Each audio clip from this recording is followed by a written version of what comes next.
My grandmother lied about my mom's death for 15 years to keep me from finding out she was still alive. I was 8 when Dad sat me down and explained that Mom had died in a car accident. He showed me the newspaper clipping, the funeral program, even took me to visit her grave every Mother's Day. Grandmother would hold my hand at the cemetery, tears streaming down her face as she placed flowers on the headstone. "She loved you more than anything," Grandmother would whisper. "She'd want you to be strong." For 15 years, I believed it. I grieved her. I talked to her picture every night. I inherited her jewelry when I turned 18, a box of treasures Grandmother had saved for me. The lie unraveled completely by accident. Last month, I was cleaning out Grandmother's attic after she moved to assisted living. Buried behind Christmas decorations, I found a shoebox full of letters. The return address made my hands shake. Mom's full name and an address in Oregon. The postmark was from 3 weeks ago. My dead mother had been writing letters. With trembling fingers, I opened the most recent one. "Dear Mom, I know you'll never respond, but I have to keep trying. Violet turns 23 next month. Does she still love art? Does she remember the stories I used to tell her? I've written her so many letters over the years, but you return them all unopened. Please just tell me she's okay. Tell me she's happy. I think about her every single day." I sat there on the dusty attic floor, reading 15 years of unopened letters. Birthday cards, Christmas presents, school photos she'd somehow obtained, a wedding invitation to a ceremony that never happened because she thought I hated her. Each letter begged Grandmother to let her see me. Each one was more desperate than the last. The final letter was the worst. "I'm getting married next month to a wonderful man who understands my past. We want children, but I can't move forward without knowing if Violet is alive and well. This is my last letter. If you don't respond, I'll assume she wants nothing to do with me and I'll stop trying." That's when I found the thick manila envelope hidden at the bottom. Inside were copies of every letter I'd never received. Birthday cards, graduation congratulations, care packages for college, all returned to sender by Grandmother. I drove straight to the assisted living facility. Grandmother was in her garden, tending roses like she hadn't destroyed my entire life. "Why?" I asked, dropping the shoebox at her feet. Her face went white. For a moment, she looked exactly like the frail old woman she was, not the manipulator I'd just discovered. "She left you," Grandmother said finally. "She chose drugs over her own daughter." These letters don't sound like someone who chose drugs. Grandmother's eyes hardened. "You don't understand what she put this family through." "Then explain it." She was quiet for so long I thought she wouldn't answer. Finally, she spoke, her voice barely a whisper. "Your father was cheating. Your mother found out and threatened to take you away from us. We couldn't let that happen." The words hit me like a physical blow. "So you convinced me she was dead?" "We convinced her you were better off without her." I stared at this woman who'd raised me, who'd comforted me through nightmares about losing my mother, who'd helped me place flowers on a fake grave for 15 years. "Where is she?" Grandmother looked up with eyes full of regret. "Portland." "But Violet, you have to understand." I was already walking away. That night, I booked a flight to Oregon. I found her address through the letters. For the first time in 15 years, I was going to see my mother. But what I discovered when I got there changed everything I thought I knew about my family. The address led me to a modest blue house in a quiet neighborhood. Children's toys scattered the front yard. Wind chimes hung from the porch, playing the same melody Mom used to hum when she tucked me in. I sat in my rental car for 20 minutes, working up the courage to knock. Through the front window, I could see her. She was older, her hair shorter, laugh lines around her eyes. She was helping a little boy with homework at the kitchen table. The scene looked so normal, so peaceful.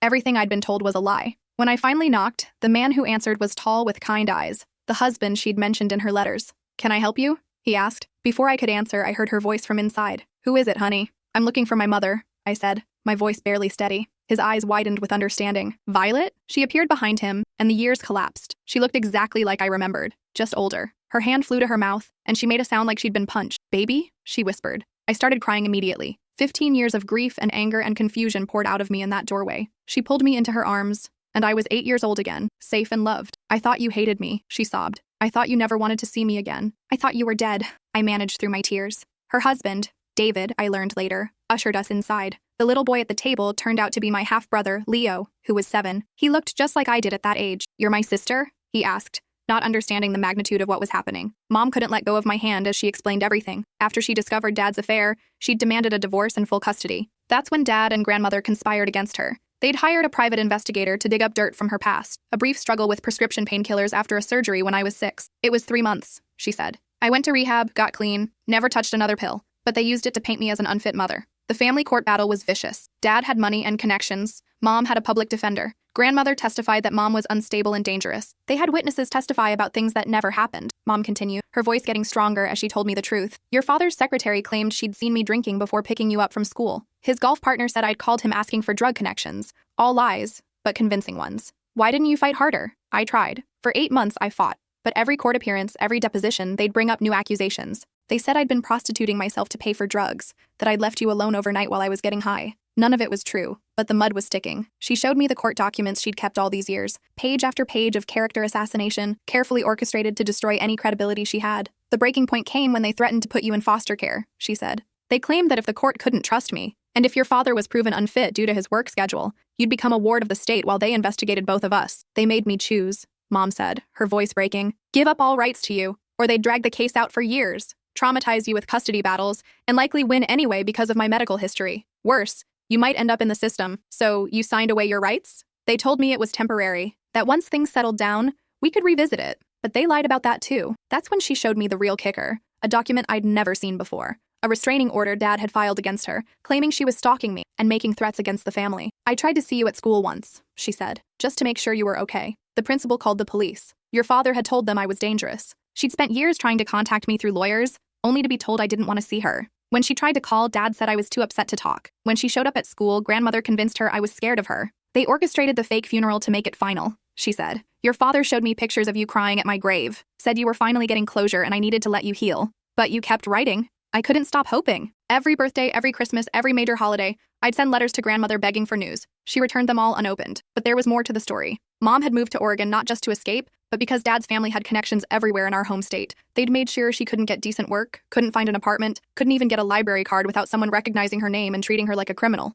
Your Uncle Pete called every job I applied for, she said. Told them I was a drug addict who abandoned her child. It took me 3 years to realize I had to leave the state entirely. Uncle Pete, Dad's brother, who'd always been my favorite relative. The man who taught me to ride a bike, who never missed a birthday, who'd comforted me at Mom's funeral. Pete knew the truth. They all knew. Your Aunt Linda, your cousins, even your father's parents before they passed. It was a family conspiracy. The betrayal ran deeper than I'd imagined. Every family gathering, every holiday dinner, every time someone asked about Mom and they'd all get that sad, sympathetic look, they knew she was alive. They knew I was grieving a lie. That's when she showed me her room. It was a shrine to me. Photos of me from elementary school through college. Somehow she'd gotten copies. My school awards, art projects she'd persuaded teachers to share, newspaper clippings when I made Dean's List. She'd been following my entire life from a distance. But it wasn't just photos. She'd kept everything. Report cards Mrs. Thompson had smuggled to her, programs from school plays she'd never been allowed to attend, even a napkin from my Sweet 16 party. Apparently, the caterer's daughter had been in my class and thought Mom deserved to know I was okay. How did you get all this? I asked. Your second grade teacher, Mrs. Thompson. She never believed I was as bad as your family claimed. She'd send me updates, photos from class parties. She's the one who told me you were studying art in college. Mrs. Thompson. I remembered her. The teacher who always asked about my mom, who seemed sad when I said she was dead. She knew. She suspected something was wrong when you suddenly stopped talking about me and started saying I was dead. But she couldn't prove anything. What about the other teachers? Some helped when they could. Your high school art teacher, Ms. Rodriguez. She sent me photos of your paintings, said you had real talent, just like your mother. She didn't know I was alive, but she knew something wasn't right about the story she'd been told. The network of people who'd helped without knowing they were helping was staggering. The school nurse who'd mentioned my menstrual cycles to Mom through Mrs. Thompson, so she'd know I was healthy. The librarian who'd noted what books I checked out. Even the custodian who'd told Mrs. Thompson when I seemed sad or upset. There were so many people who cared about you, Mom said. They just didn't know how to help. David brought us tea and quietly explained that he'd been encouraging Mom to hire a private investigator to find me. She was afraid you'd reject her, he said. But I told her she had to try. We were supposed to start the search next month, Mom said. I'd given up on Grandmother responding, but I couldn't give up on you. David had his own story. His first wife had died of cancer when Leo was 3, and he'd met Mom at a grief counseling group 2 years later. She talked about you constantly, he said with a sad smile. For the first year I knew her,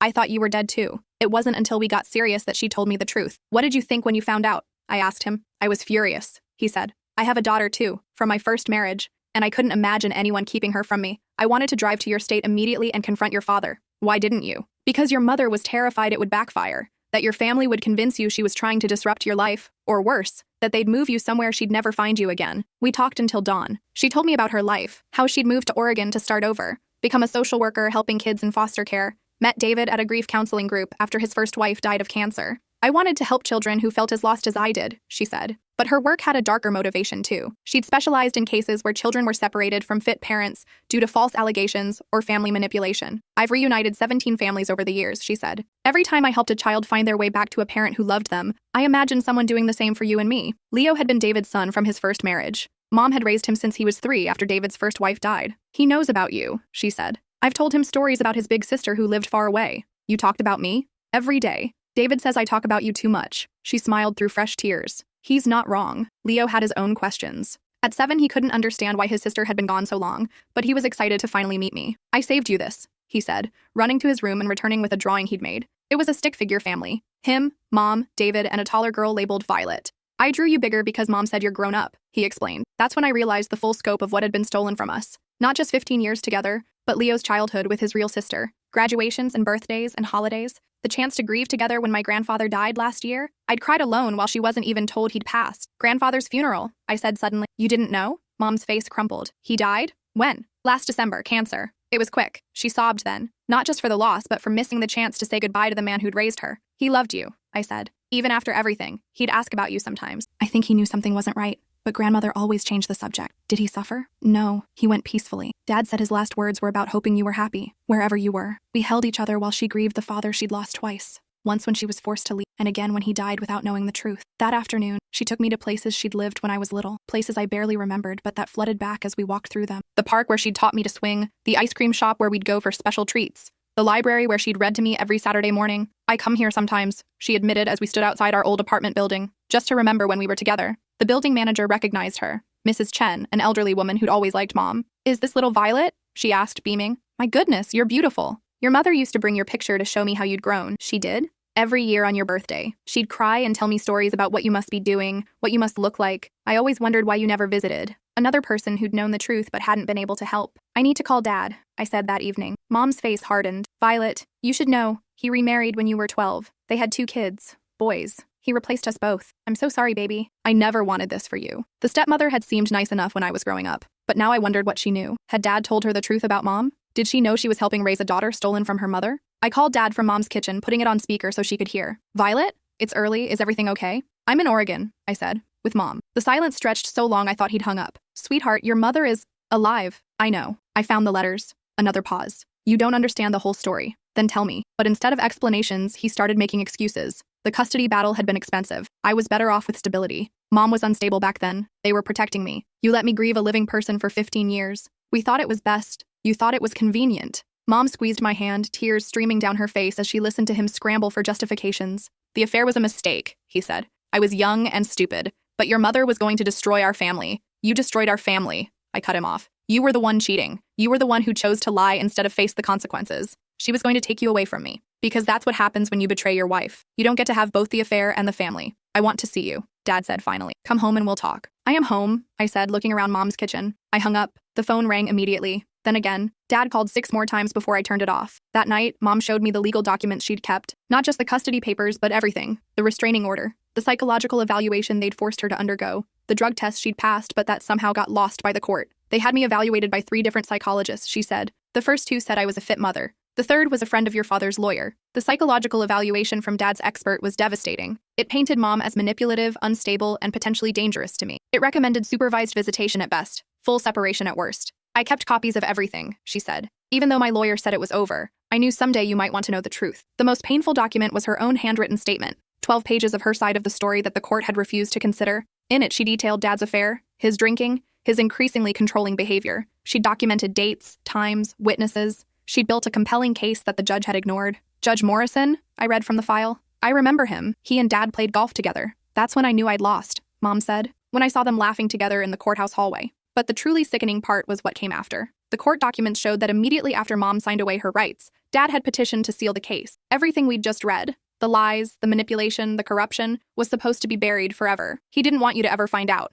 Mom said, even when you became an adult. The next morning, I called Mrs. Thompson. She was retired now, but remembered me immediately. Violet, how are you, sweetheart? I found my mom, I said. The silence on her end was deafening. Oh, honey, she finally whispered. I'm so sorry. I tried to help, but I didn't know how. You did help, more than you know. She told me her side of the story, how she'd noticed the change in me after Mom died, how I'd gone from a bright, confident child to a sad, withdrawn one almost overnight. You used to talk about your mother constantly, she said. She was your whole world. Then suddenly you wouldn't mention her at all. When I asked, you'd just say she was dead and change the subject. Why didn't you report it? I tried. I called the school counselor, suggested maybe you needed help processing your grief, but your grandmother came in for a meeting and explained that you were seeing a therapist, that the family was handling it. There was no therapist? I know that now. But at the time, I had no reason to doubt her. She seemed genuinely concerned about you. Mrs. Thompson had spent years wondering if she'd failed me. She'd sent those updates to Mom not knowing if they helped, but hoping they meant something to someone who cared about me. Your mother sent me a Christmas card every year, she said, just to thank me for the photos. She never asked for more than I was comfortable giving, never put me in a position where I'd have to lie. She was always respectful. What did you think happened to her? Honestly, I thought your father had her killed. The casual way she said it shocked me. That sounds extreme, I said. Does it? A woman threatens to expose a man's affair and take his child. She has a history of prescription drug use that makes her vulnerable to accusations. She disappears completely, and suddenly there's a convenient car accident with a body that's never found. The body was found. I saw the newspaper clipping. Different woman. I looked it up years later when the internet made it easier. The woman who died in that accident was named Patricia Morrison. Married, no children. Nothing like your mother's situation. Even my second-grade teacher had put together a better investigation than I had. That afternoon, Mom showed me the cemetery where I'd been visiting my grave. The headstone was real. They'd actually purchased a plot and stone with her name on it. The newspaper clipping? I asked. They used a real accident from the same day. Different woman, similar age. Your grandmother was always good with details. Is anyone buried here? No, it's an empty plot. We stood there looking at her fake grave, and I thought about all the times I'd cried there, begging her spirit to send me signs she was okay. I'm so angry, I told her. Good, she said. You should be. But she had her own anger to work through. 15 years of believing I hated her. 15 years of wondering if I was safe, if I was happy, if I even remembered her. Do you know what the worst part was? She asked as we drove back to her house. Tell me. Your 16th birthday. I spent the whole day imagining you getting your driver's license, going on dates, becoming the woman I'd never get to meet. That night, I had a breakdown. David found me on the bathroom floor, sobbing uncontrollably. What happened? He held me while I cried, and then he said something that probably saved my life. He said, "She's out there loving the memory of you, even if she thinks you're gone. That love doesn't disappear. Someday she'll understand." I thought about 16-year-old me, crying myself to sleep because I missed my dead mother, neither of us knowing the other was alive and grieving the same loss. I stayed in Oregon for 2 weeks. I met Mom's friends, who'd heard about me for years. Her best friend, Carmen, hugged me like she'd known me my whole life. Your mom has your baby pictures on her phone, Carmen said. She shows them to everyone. We all feel like we watched you grow up. I helped Leo with homework and learned he was obsessed with dinosaurs, just like I'd been at his age. I watched Mom and David together. They were genuinely happy, the kind of contentment I'd never seen in my father's house. David had his own way of making me feel welcome. He'd clear out his home office so I could have a quiet place to process everything. He'd cook my favorite foods. Somehow Mom had told him things I liked that I'd forgotten telling her when I was little. She never stopped being your mother, he said one evening as we cleaned dishes together. Even when she couldn't be with you, she never stopped loving you like one. I asked him about the years before I'd found them. She'd have good days and bad days, he said. Good days, she'd be hopeful. She'd talk about what she'd say when she saw you again, what she'd want to know about your life. Bad days, she'd be convinced you were better off without her. What changed? Leo. When I adopted him, watching her become his mom, she was so natural at it, so good. It made me realize how much had been stolen from both of you. The night before I was supposed to fly back, I made a decision. I want to stay. I told Mom, honey, you have a life. I have a job. That's not the same thing. I want to get to know you. And Leo, I want to be part of this family. She cried and held me like she was afraid I'd disappear again. I called my boss and quit, found a sublet in Portland, started working at a local art gallery while figuring out my next move. But staying meant confronting the rest of my family. Dad called constantly, demanding I come home. Grandmother called crying, begging me to visit. I ignored them both. Then Uncle Pete called. Your father told me what happened, he said. I think you're making a mistake. You knew she was alive. Silence. Pete, you knew. You all knew. It was complicated. It was criminal. You helped them destroy evidence, falsify documents, commit fraud. We were protecting you. From what? From having a mother who loved me? He tried to justify it for 20 minutes. How Mom was unstable. How the family was just trying to do what was best. How I didn't understand the full situation. I understand that you're all liars, I said, and hung up. Aunt Linda tried next, then my cousins. Each call was the same, a mix of defensiveness and attempted manipulation. They'd minimized Mom's pain, justified their deception, and tried to convince me I was throwing away my real family for a fantasy. The worst was my cousin Beth, who I'd been close to growing up. She abandoned you, Violet, Beth said. Maybe not physically, but emotionally. A real mother would have fought harder. She did fight. Your family destroyed the evidence. You're being dramatic. You had a good childhood. You were loved and cared for, built on a lie. Sometimes lies protect people. Sometimes lies protect liars. After I hung up, I felt hollow. These people had been my world for 15 years. They'd celebrated my birthdays, attended my graduations, comforted me when I was sad, and all of it had been built on the foundation of keeping me from my mother. Then Dad showed up in Oregon. I was having coffee with Mom when I saw him through the window, standing on her front porch. She went rigid. You don't have to see him, she said. Yes, I do. He looked older, grayer. When Mom opened the door, he stared at her like he was seeing a ghost. You look good, he said quietly. What do you want? Mom asked. To talk to my daughter. I'm listening, I said from behind Mom. We sat in the living room, the same room where I'd learned the truth 2 weeks earlier. Dad looked around at the photos of me covering the walls, the evidence of 15 years of love from a distance. I never meant for it to go this far, he said. How far did you mean for it to go? I asked. He couldn't answer that. I was young and stupid. I made mistakes. You destroyed our family because you couldn't keep it in your pants. Mom flinched but didn't defend him. She was going to take you away from me, Dad said, because you were cheating on her. I know I hurt your mother, but I couldn't lose you too. So you made sure she lost me instead. That's when he broke down. Not the manipulative tears I'd seen him use when he wanted something, but real, ugly sobbing. I regret it every day, he gasped.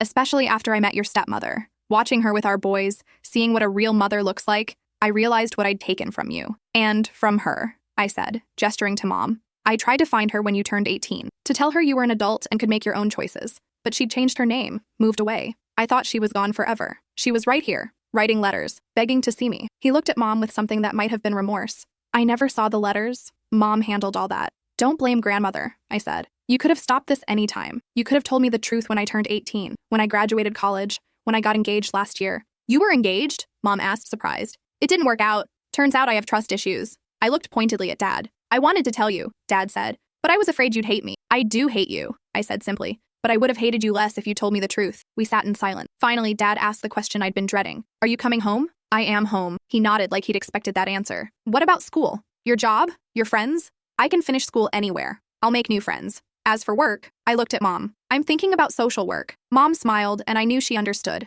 I wanted to help other kids who'd been lied to, manipulated, stolen from their families. What about your stepmother and the boys? They love you. For the first time, I felt a pang of guilt. My half-brothers were innocent in this. They were 8 and 10, and they adored their big sister. I'll maintain a relationship with them, I said, but not through you. Dad left that evening. He hugged me goodbye, and for the first time, it felt like he was saying goodbye forever. I love you, he said. I know, I replied, but love isn't enough when it comes with lies. After he left, Mom and I talked about what came next. I don't want you to give up your whole life for me, she said. I'm not giving it up. I'm taking it back. 6 months later, I enrolled in Portland State's social work program. Mom and I see each other almost every day. Leo calls me his real sister now, not his half-sister. David treats me like I've always been part of the family, but integrating into their life wasn't seamless. There were awkward moments, inside jokes I didn't understand, family traditions I hadn't been part of, memories that didn't include me. Sometimes I felt like an intruder in their established dynamic. It's going to take time, Mom said, during one particularly difficult dinner when I'd felt left out of a conversation about Leo's early childhood. We have to learn how to be a family together. She was right. We had to figure out how to navigate holidays, how to handle disagreements, how to balance my relationship with her against her relationship with David and Leo. There were also practical issues. I had to transfer my credits, find new doctors, establish residency. I had to learn to drive in a new city, figure out the public transportation, find grocery stores and banks, and all the mundane aspects of building a life somewhere new. But the hardest part was dealing with my own trauma. 15 years of believing my mother was dead doesn't just disappear because you find out it's not true. I had night terrors for months. Dreams where I'd wake up and she'd be gone again, where I'd discover this was all an elaborate hallucination. You need therapy, Mom said gently after I had a panic attack in the grocery store because I'd lost sight of her for 30 seconds. I don't trust therapists, I said. What if they're working with Dad's family too? She found me a therapist who specialized in family reunification after parental alienation. Dr. Martinez understood immediately what I was dealing with. Your grief was real, she told me. Even though your mother wasn't actually dead, you experienced a real loss. The relationship you had with her was killed, even if she wasn't. Therapy helped me understand that I was grieving multiple losses. The mother I'd lost at 8, the 15 years we'd missed together, the family I'd thought I had but never really existed. It also helped me work through my anger, which was enormous and consuming. I was angry at Dad for starting the lie, at grandmother for maintaining it, at Uncle Pete and Aunt Linda for supporting it, at myself for never questioning it. Anger is appropriate here, Dr. Martinez said. The question is what you want to do with it. Dad sends money for school, which I accept. He's trying to make amends the only way he knows how. His new wife sent a card apologizing for the family's actions. Apparently, she'd figured out the truth years ago and had been pushing him to find Mom. The stepmother, Angela, called me directly one day. I want you to know I never knew the full story, she said. Your father told me your mother had abandoned you, that she was unstable and dangerous. I believed him because I loved him and trusted him. When did you figure out he was lying? When Tyler started asking about his sister's mother. Your father got so defensive, so evasive, that I started digging. I found some of the court documents in his office. Why didn't you say anything? I tried. I told him he needed to tell you the truth, but he was terrified you'd cut him off completely. I did anyway. I know. And honestly, I think that's what it took for him to realize how badly he'd screwed up. She asked if I'd be willing to maintain a relationship with my half-brothers. And I said yes. They were innocent victims in this too. The boys, Tyler and Mason, didn't understand why I'd moved away or why I was suddenly talking about a mother they'd never heard of. Angela explained it as gently as she could, that there had been a misunderstanding about their sister's mom, and now we were fixing it. Is she nice? Tyler asked during a video call. Very nice, I said. You'd like her. Can we meet her? I looked at Mom, who nodded. Maybe someday. Grandmother passed away last month. She'd been in declining health since I discovered the letters. In her final days, she asked to see me. I went, but I didn't forgive her. I thought I was protecting you, she whispered from her hospital bed. You were protecting yourself, I replied, from facing what your son had done. I never meant for it to last so long. When? When did you decide 15 years was too long? She couldn't answer. She died holding the photo of Mom and me from my 8th birthday, the last picture taken before their lie began. At her funeral, I stood between my two families. Dad's side on one side, pretending to grieve for a woman who destroyed lives to protect her son, and Mom on the other side, attending to support me despite everything grandmother had done to her. The pastor talked about grandmother's devotion to family, her sacrifice for her loved ones. I wanted to scream that her devotion had been selective. Her sacrifices had been other people's lives. After the service, several family members approached Mom, the first time they'd seen her in 15 years. "You look well," Aunt Linda said stiffly. "No thanks to you," Mom replied. Uncle Pete tried to shake her hand. She ignored him. "I hope you can forgive us someday," he said. "I hope you can live with yourselves," she replied. I stood next to the fake grave they'd made for my mother and thought about all the ways the truth gets buried. How easy it is to convince someone that love looks like lies, that protection requires destruction. Dad stood on the other side of the cemetery, watching us, but not approaching. He'd lost the right to be part of this moment. After everyone left, Mom and I stood alone at grandmother's actual grave. "How do you feel?" she asked. "Empty," I said. "She took so much from us, and now she's gone and we'll never get answers to half our questions." "What questions?" "Like whether she ever regretted it. Whether she ever thought about telling me the truth. Whether she understood what she'd done to you. Does it matter?" I thought about that. No, I guess not. She made her choices. And now we get to make ours. 3 months after grandmother's death, I got a call that changed everything again. It was from a lawyer representing her estate. "Ms. Chen, I'm calling about your grandmother's will. She left you something that I think you need to see." The law office was in my hometown, so Mom and I drove there together. My first time back since I'd discovered the truth. Driving through familiar streets felt surreal. Everything looked smaller, shabbier than I remembered. The lawyer, Mr. Hughes, was clearly uncomfortable. "Your grandmother left detailed instructions about when to give you this," he said, handing me a thick envelope. "She specified it should only be given to you after her death, and only if you had already discovered the truth about your mother. She knew I'd found out. She received a report from the assisted living facility about your visit after you found the letters. She'd been expecting this for years." Inside the envelope was a letter in grandmother's handwriting. "Violet, if you're reading this, then you know what we did. I won't insult you by trying to justify it, but I want you to understand why. Your father wasn't just having an affair. He was embezzling money from his company to pay for it. When your mother found out, she didn't just threaten to leave him. She threatened to turn him into the police. We couldn't let him go to prison. You were 8 years old. You needed at least one parent. So we made a choice. We convinced your mother that if she disappeared quietly, we wouldn't press charges for her prescription drug use. If she tried to take you or expose your father, we'd have her arrested and you'd end up in foster care while she went to jail. She agreed to leave because she thought she was protecting you. But then your father's company started investigating the missing money anyway. He was going to be caught regardless.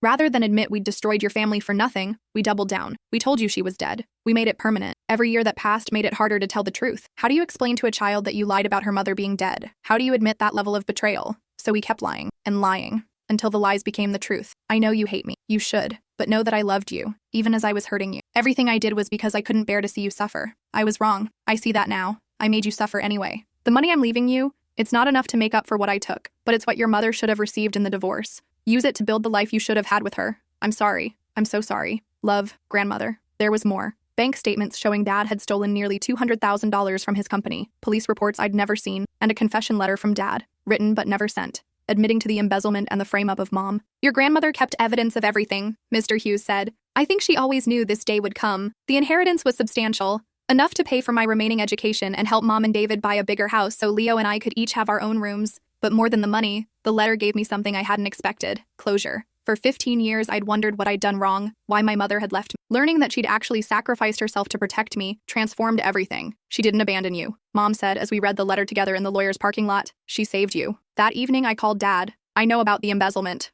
I said without preamble. Silence. "You let Mom take the blame for your crimes. Violet, she could have turned you in. She could have sent you to prison and kept me. Instead, she gave up everything to protect me from having a father in jail." "I know. Do you? Do you really understand what she sacrificed?" "Yes." "Then why didn't you ever try to make it right?" More silence. "Because you're a coward," I answered for him. "Because admitting the truth would have meant facing the consequences of your actions. I was afraid. She was afraid too. She was afraid I'd grow up without a father, so she gave up being my mother." I hung up and never spoke to him again. 6 months later, I started working at the state's Child Services Department. My first case was a little girl whose father claimed her mother had abandoned them. The mother's family insisted she'd died in an accident. I looked at that file and thought about 15 years of stolen letters. "What does your instinct tell you?" my supervisor asked. "Someone's lying," I said. "Then let's find out who." It took 3 weeks, but we uncovered the truth. The mother hadn't died or abandoned her daughter. She'd been in a coma for 2 years after a car accident, and the father had told the child she was dead rather than let her see her mother in a hospital bed. When we reunited them, the little girl, only 6 years old, looked at her mother and said, "I knew you weren't really gone. I could feel you." Some lies are too big to bury forever. Eventually, the truth finds its way home. Mom and I are planning a trip to visit the graves of her parents. My grandparents, I barely remember. We're going to tell them what happened and that we found each other again. "Do you think they'd be proud of us?" she asked. "I think they'd be proud of you," I said, "for never giving up." Last week, Leo asked if he could change his last name to match mine and Mom's. I want people to know we're really family, he said. David was supportive. Family isn't about names, he said. But if it matters to Leo, it matters to me. So we're all going to be the same family, officially. It took 23 years, but I'm finally getting my mother back. And she's finally getting her daughter.